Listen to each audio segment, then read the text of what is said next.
Calcutta, or Kolkata as it has been known since 2001, is the capital of West Bengal and also the second largest city in India.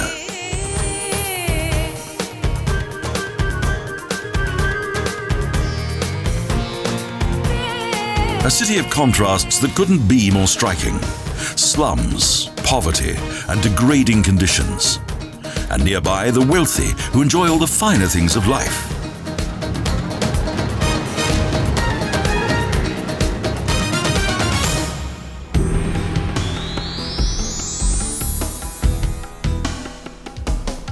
Once a humble village on the Hooghly River, Calcutta became the capital of British India. The Howrah Bridge was built in 1943 and is today one of the city's main landmarks. It's 705 metres long, 97 metres high, and weighs 2,590 tonnes.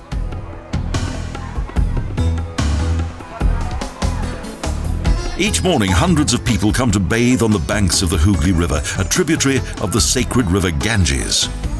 In India, rituals are part of daily life. Each day, around 3 million people cross the bridge, while making their way from the huge Howrah railway station to the centre of Kolkata.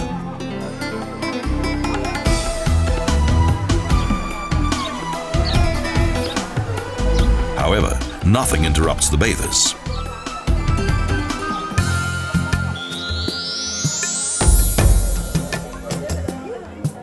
Close by is the flower market. While many enjoy their sacred morning bathe, others are already hard at work.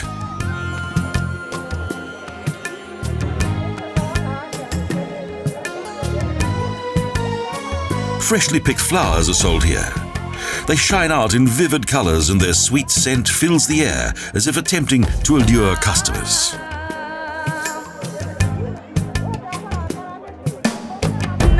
Skillful hands create blossom necklaces that are to be used for sacrifice. Religious sacrifice is still held high in Kolkata.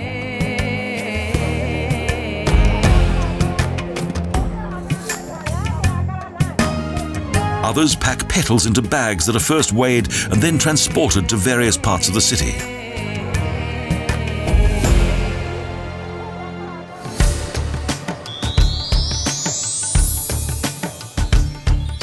In the heart of the city, on the banks of the Hooghly River, is the 400-hectare Medan Park, the city's green lung, and in its centre, Fort William.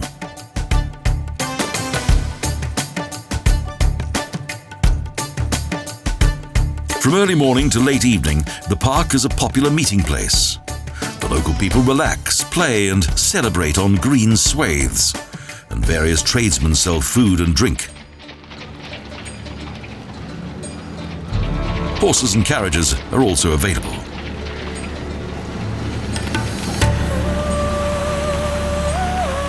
Where today there are fountains and pretty flower beds, in the early 18th century there was dense jungle, but not anymore.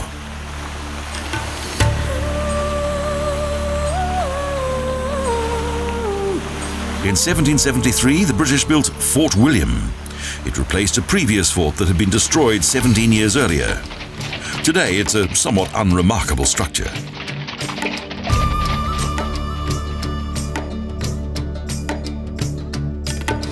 Sheep graze in the park. They act as a natural lawnmower and save the municipality much expense.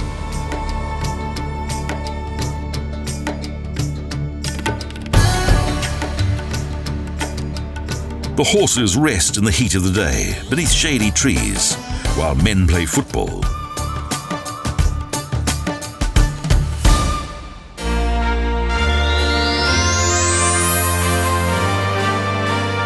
The southern end of Medan Park is dominated by an important building, the Victoria Memorial, a domed building of white Rajasthan marble.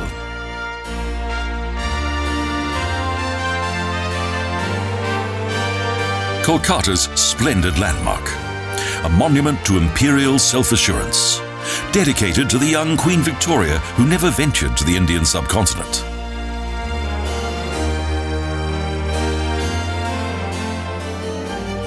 Surrounded by well-laid-out gardens, a neoclassical building that looks like a combination of the Taj Mahal and the Washington Capitol gradually appears.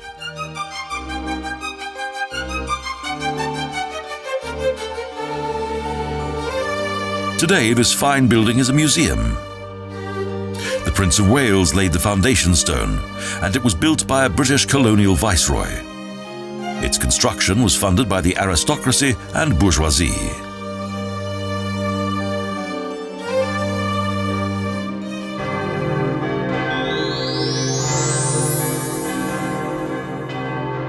Close to the Victoria Memorial is the Orient's first Anglican cathedral, St. Paul's, a remarkable sacred building.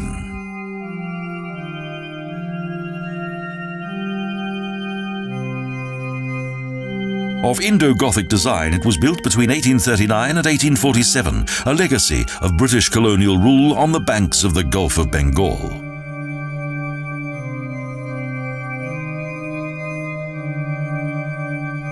Here, English dignitaries, business people and functionaries once met to attend church. A Christian island amid Hinduism, Buddhism, Islam and numerous natural religions.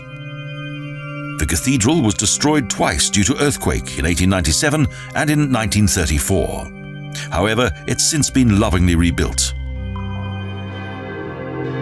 And this stylistic replica of the UK's famous Canterbury Cathedral has managed to survive right up to the present day. With Florentine Renaissance frescoes, marvellous stained glass windows and traditional wooden pews.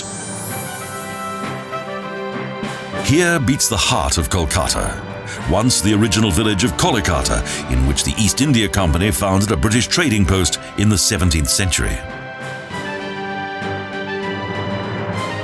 The name of BBD Square stands for the freedom fighters of Benoy, Bandel and Dinesh. Ornate colonial buildings surround the square, such as that of the Supreme Court building, and the old government house that was once the financial and political centre of the British Empire in India until Delhi became its capital city.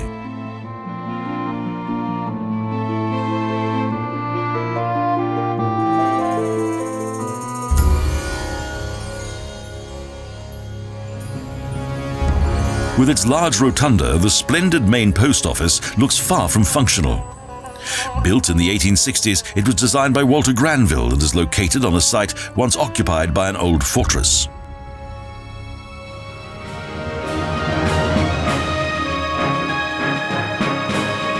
The red brick Writers' Building was formerly the headquarters of the East India Company. From here, trade was carried out across the entire world. And it was also the administrative centre for Bengal, Burma and Pakistan.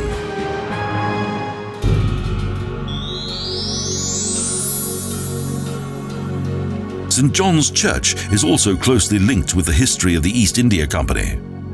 Job Charnock is buried here, a British trader who in 1690 established the first trading post here.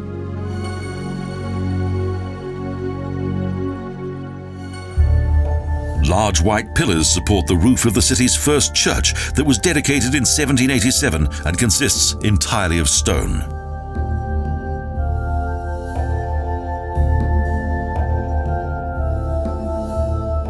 Based on Greek design, James Agg created this historic church that served as a meeting place for India's British Freemasons.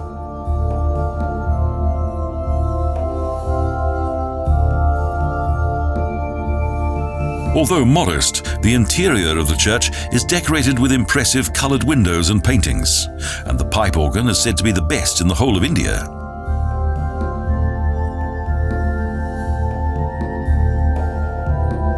St. John's Church is a veritable masterpiece. The stone plates on the floor were brought from Gander, and it's very reminiscent of London's St. Martin-in-the-Fields.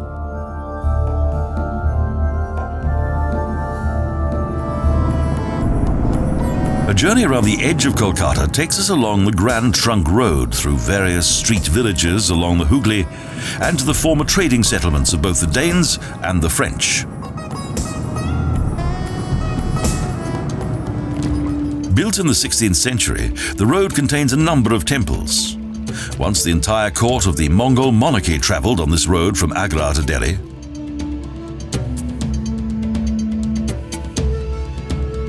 The Konagar Barrow is dedicated to the Indian deity Shiva.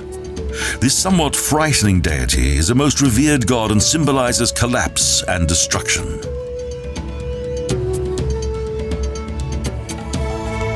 This was once one of the most important roads in Asia and connected Kolkata in the east and Kabul in the north. We continue to travel through more street villages and past old caravanserais that have fallen into decay.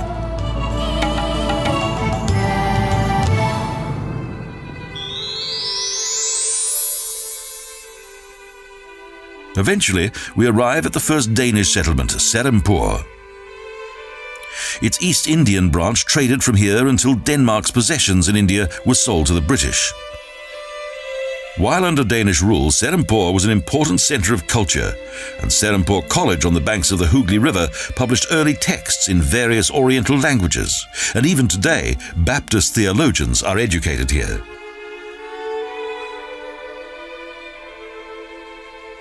Although in ruins, the buildings indicate the wealth of their former owners. But how did foreigners first come to West Bengal? Where the Ganges flows across the lower plains of West Bengal, the river divides into many tributaries, the main one being the Hooghly that flows into the Bay of Bengal.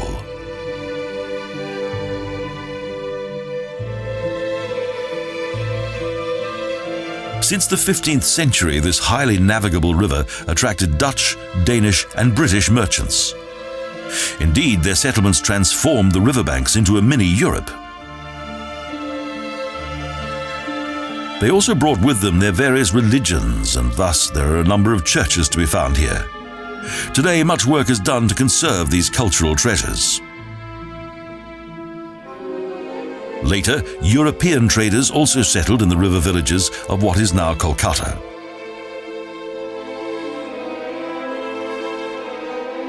Within this somewhat neglected cemetery lie the bones of the first Baptist missionary in India, Dr. William Carey. He developed floriculture and gardening in this area and imported various seeds and plants.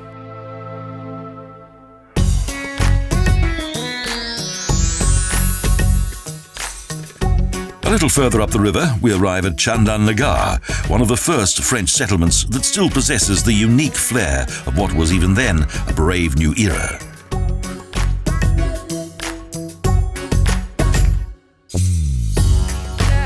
Former residence of the French administrator, the Duplex Palace is situated on the riverbank and is now a museum and library, featuring the documents and artifacts of those bygone days.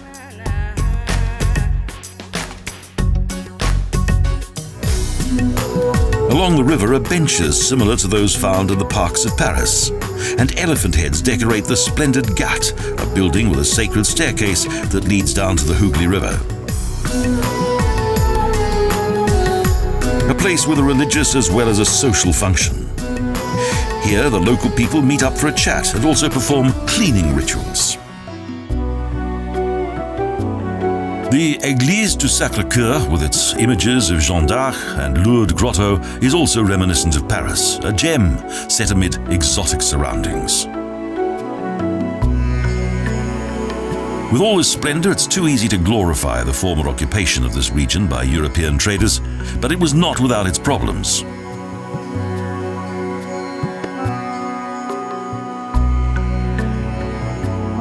Now the local people occupy these once colonial areas, and the fine old avenues are inhabited by Indians who have their own individual customs.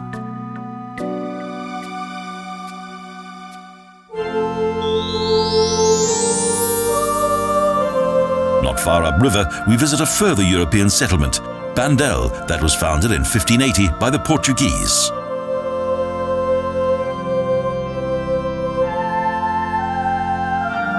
The most famous building in this region is this imposing church that was consecrated in 1599. Following its destruction in 1632, it was rebuilt along simpler lines.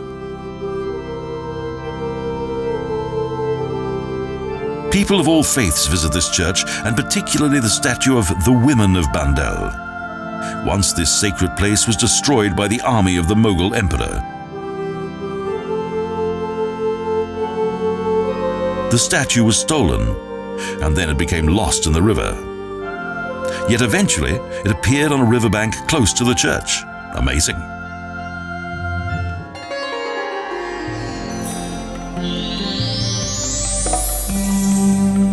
And now we return to Kolkata. After a tiring car journey, the calm atmosphere of the Botanical Gardens is even more relaxing.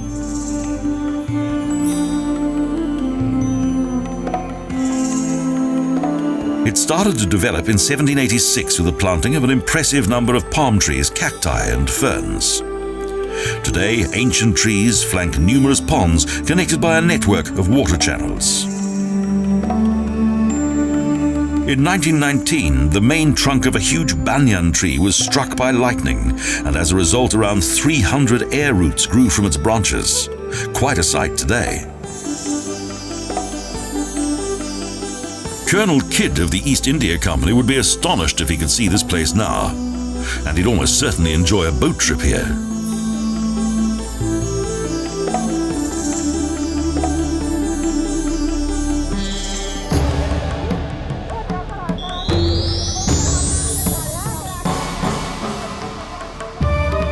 Kalighat is the oldest pilgrimage destination in the world.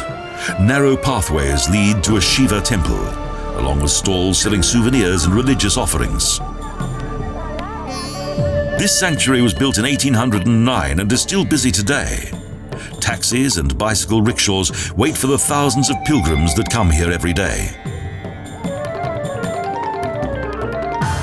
According to legend, Shiva grieved for his dead wife.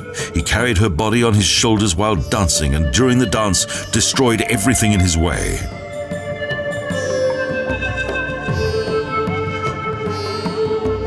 The god Vishnu intervened and brought an end to the massacre by throwing his magic chakra upon Sati. Thus, various body parts were cast far and wide. And the spot upon which a small toe landed became the sacred Kalighat. It's believed that the name Kolkata was derived from the word Kalighat.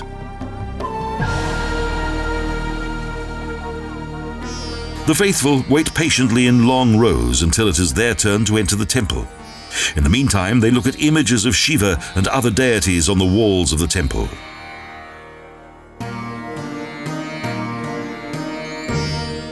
It is thought that animals continue to be sacrificed here, but only the Hindus know the answer, as they are the only ones allowed to enter the temple.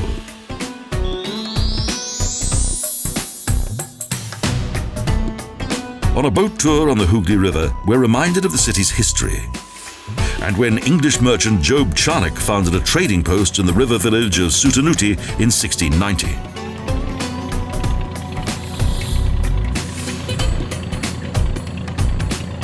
Soon the village was united with its neighbouring villages of Govindpur and Kolkata. In the following 200 years, this trading centre developed into one of the largest cities in the world. Victorian neo-Gothic buildings, churches and spacious boulevards appeared. According to recent estimates, Kolkata will soon contain the biggest population in India and indeed the entire world. It has an uncontrolled and constant influx of new inhabitants. Today, Kolkata has, including commuters, around 20 million people, and the figure is still growing.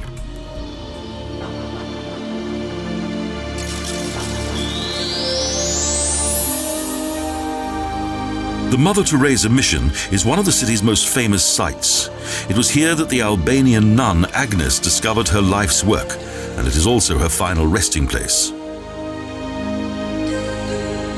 Mother Teresa's Order of Charity cared for the dying and those suffering from leprosy and AIDS.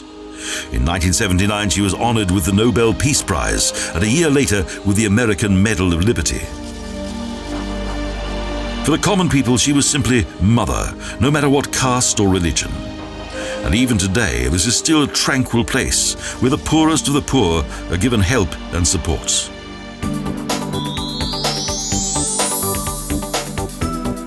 At weekends, the zoological garden is extremely popular with local families. Hordes of people squeeze into the large animal park.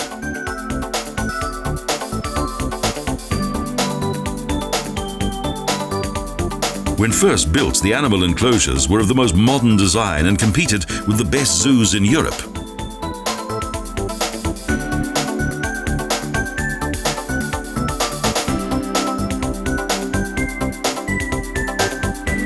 The The animals delight both young and old alike, and the pelicans revel in all the attention they're receiving.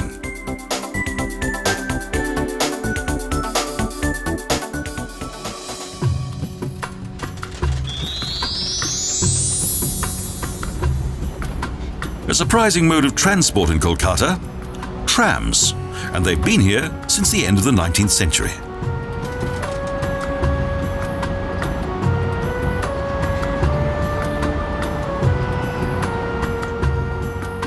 On the 24th of February 1873, the first horse-drawn trams left Sealdah station, a sensation in those days.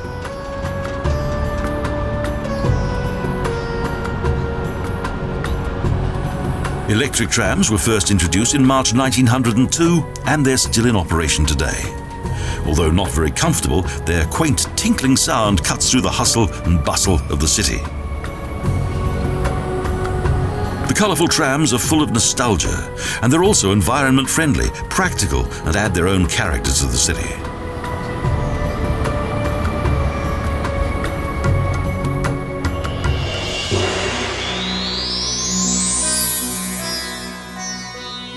The oldest and largest museum on the Indian subcontinent is the Indian Museum, a magnificent colonial building with a wonderful entrance and a splendid staircase. Its unique and comprehensive exhibits from each epoch and region were first collected in 1814, and since 1875 they've been on display in this splendid building designed by architect Walter Granville. The skeletons of various dinosaurs in the zoological section are particularly impressive.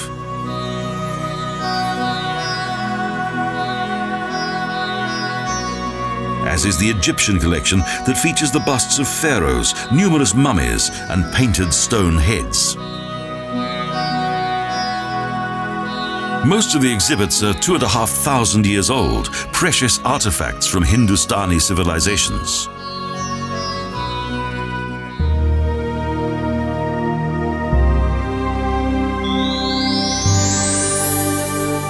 In the middle of the city is the South Park Street Cemetery. Hidden beyond high walls is an acropolis that features some unusual architecture, an oasis of peace and relaxation.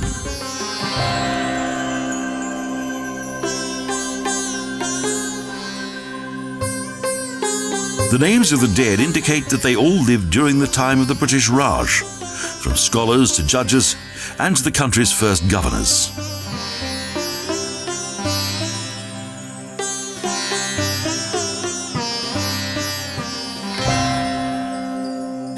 The cemetery was inaugurated in 1767 and situated in the shade of several old trees. The graves are still cared for according to the traditions of the East India Company.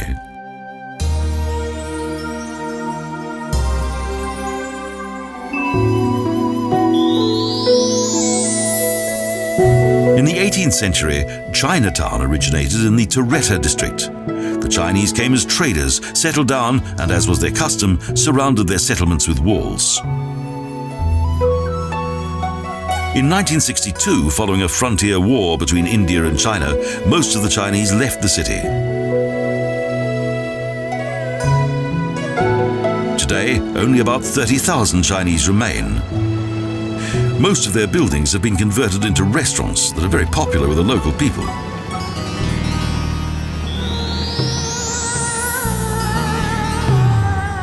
B.K. Birla is one of India's leading industrial magnates. As an art lover, he has fulfilled a personal dream, the Birla Temple, constructed according to age-old design. Together with his wife Sarada, in the 1940s he began to collect works of art. And in 1962 they founded Birla Academy of Art and Culture.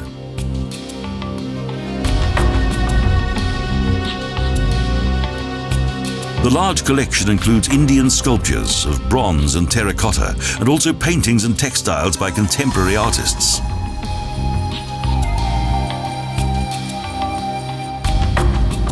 In this city, the Hindu doctrine of a better life after rebirth is for many the only hope that they can cling to. Nevertheless, Kolkata is one of the most fascinating metropolises in the world. and also one in which chaos reigns supreme.